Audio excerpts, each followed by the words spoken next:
It's Gerald W. Brister again here, and the sun's going down. I'm in this nice trailer park here, literally in an orange grove. But for a couple of months now, I've had it on my heart, and I wanted to say thank you to some people. Some of you know Danny Keiderling. He was a part owner of Western Welding. He had a tragic accident, got paralyzed from the waist down.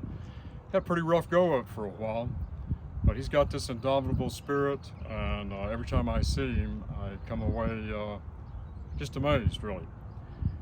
But several of you guys helped Danny out. In particular, I'm aware of a few of you welding schools and others that helped Danny, and I want to say thank you. You did a right thing. You helped the family of welders, and a welder was down. When police get shot, they say officer down.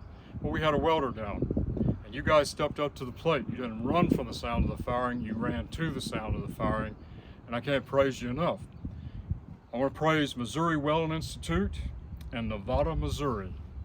You guys did a really good job helping Danny, and thank you very much, Mr. Gerald. I want to thank Elite Welding Academy in Quitman, Arkansas. You guys also did a really good job, and I'm very grateful for that. And then B&R Parts and Repair, Pipeline Legit out of Phoenix, Arizona. You really stepped up to the plate. I know a little bit about what you did, and God bless you. And then I want to thank Mr. Tanner Dye. Mr. Tanner Dye, a boy from Tennessee. And I asked Danny one time, I said, who's the person that helped you the best? He said, Tanner Dye is my best friend. So we want to back the people that back the Welding family, back those that help those in need. The Bible says that we that are strong ought to bear the infirmities of the weak. That word ought means it's our duty. And you guys stepped up and did that. God bless you.